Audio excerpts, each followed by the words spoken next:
meron tayong parcel. Sobrang sigla ko na parang lahat ng energy ko nasa inyo. Ganyan yun. Saan ko nakuha yun? Saan ko nakuha yung energy na yun? So ngayon, meron tayong ito parcel. Di ba guys, kadalasan sa atin, walang pakabayo.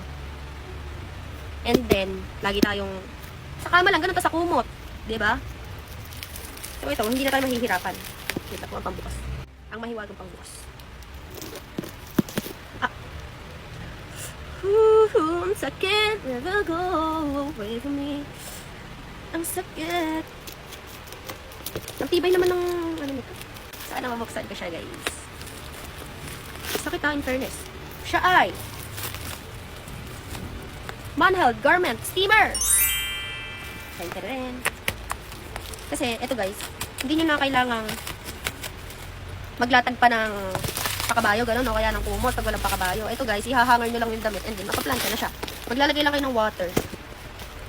Mas ano to guys, mas maganda siya guys, kesa sa mga ibang iron. So ito siya guys, nandito yung ano niya, yung instructions niya, madami siya. Ayan. Pero hindi na natin titignan kasi kaya natin. Kasi ito guys, kung maglalagay kayo ng tubig at ilalagyan, hindi na kayo yung tapon-tapon siya. And yung napili kong color ay white. Yes, white. White sana. Are you sure? Diba? Hindi na makeup ang gusto. Pang ano na. Gamit na sa bahay. Gamit na sa bahay. O gamit ko. Gamit ko. Gamit ko pa din. Ayan guys. So dito kayo maglalagay ng water. Ayan. Meron dito. May buta siya dyan. And then, ayan. Maglalagay ka dyan ng water. So maglalagay muna tayo ng water. And then guys, ito pala yung ano niya. Diba? May ganyan pa siya. May brush pa siya na basta ganyan. Pwede natin siya ilagay dito. Ganyan siya. Ganyan ang atake niya. Tapos gano'n ka lang. So, ipapakita ko na sa inyo. The moment of truth. Yes. So, guys, ito. For example, i-press nyo lang to. Yan. 1, 2. O, 3 ang pinakamalakas.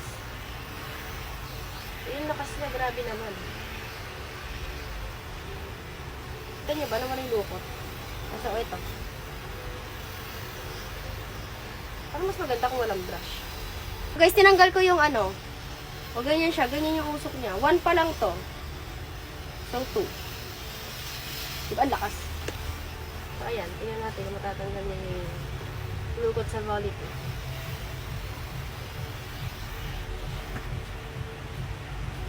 Yung diba? Natanggal! Ang galing naman. Kaso guys, mag-ingat kayo kasi mainit siya. Okay. Diba?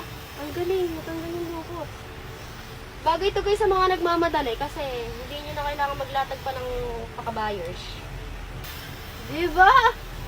Ang astig. This is the before and after. Yes, kung gusto nyo bumili, guys, ilalagay ko dyan sa yellow basket.